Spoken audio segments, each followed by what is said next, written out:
Guys welcome my online study YouTube channel.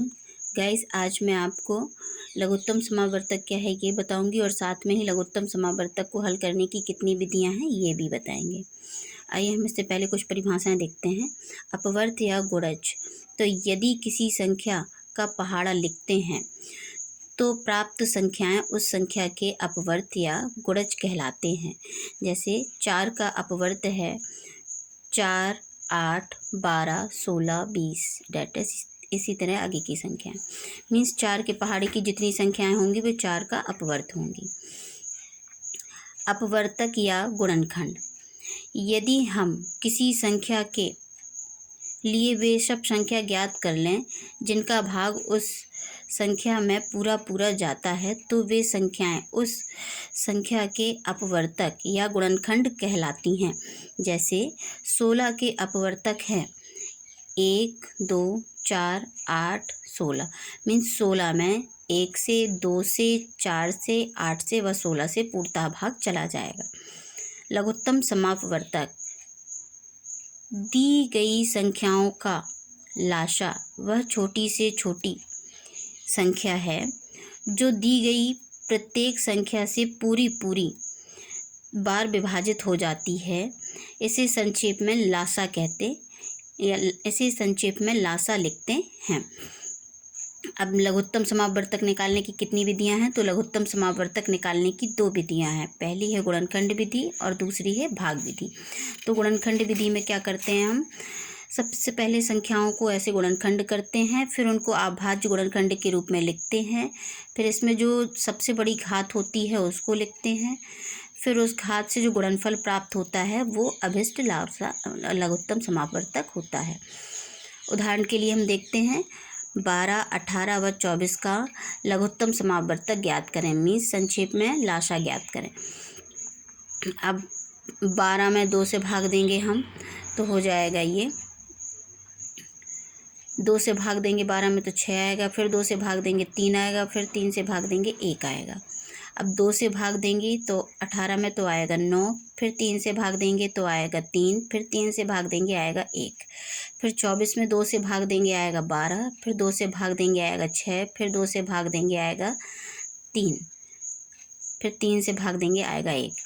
तो अब हम 12 को लिखेंगे अभाज्य गुणनखंड के रूप में तो 2 गुणे 2 गुणे 3 मीन्स 2 की पावर 2 गुणे 3।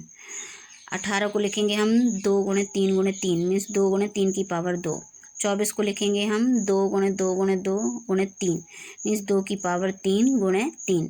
अब यहाँ पे 2 की सबसे बड़ी घात है 2 की पावर 3, तो अभिष्ट लघुत्तम समापवर्तक बराबर 2 की पावर 3 गुणे 3 की पावर, यहाँ पे 3 की सबसे बड़ी पावर है 2 तो 3 की पावर 2। अब हम इसको लिखेंगे 2 गुणे 2 गुणे 2, 3 की पावर 2 को लिखेंगे 3 गुणे 3 तो 2 दूनी 4, 4 दूनी 8, 3 3 9, 8 नाम 72।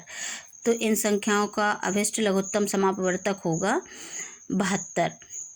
अब हम भाग विधि देख लेते हैं। तो भाग विधि में हम सबसे पहले संख्याओं को एक साथ लिखते हैं, फिर उनको उस संख्या से भाग देते हैं जिससे पूरा भाग इनमें चला जाए और भागफल को हम यहाँ लिखते हैं। और ये विधि हम तब तक अपनाते हैं जब तक कि यहाँ पे 1 ना आ जाए।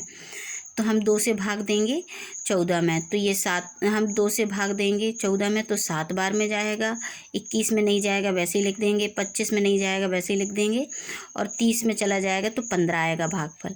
अब 3 से भाग देंगे तो 30 7 21 7 बार में जाएगा, 7 वैसे ही उतार देंगे यहाँ का, 25 वैसे ही उतार देंगे और 15 में भाग चला जाएगा 3 से तो यहाँ 5 आ जाएगा।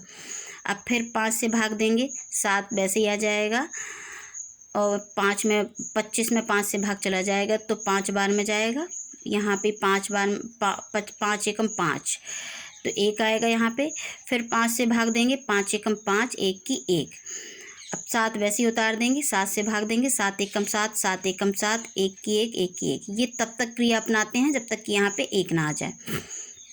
अब अतः लाशा होगा इनका 2 गुणे 3 गुणे 5 गुणे 5 गुणे 7 तो 2 गुणे 3 गुणे 5 गुणे 5 गुणे 7। अब इनका गुणनफल कितना प्राप्त होगा? 1050। अब घातांक संख्याओं का लघुत्तम समापवर्तक, यदि दी गई संख्याओं का आधार समान है और घात असमान हो तो अधिकतम घात वाली संख्या उसका लघुत्तम समापवर्तक होता है, मीन्स उसका लासा होगा। जैसे उदाहरण के लिए हम देखें 2 की पावर 2, 2 की पावर 4, 2 की पावर 3, 2 की पावर 19 का लासा क्या होगा, मीन्स इसमें सबसे बड़ी घात है 2 की 19, तो इसका लासा होगा 2 की घात 19।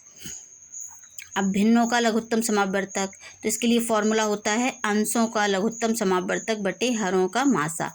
उदाहरण के लिए देखते हैं हम 3/5, 1/5 तथा 5/8 का लासा ज्ञात करें, मीन्स लघुत्तम समापवर्तक ज्ञात करें। तो 3, 1, 5 का लासा बराबर होगा 3 एकम 3, 3 5 15, तो यहाँ पे आएगा 15।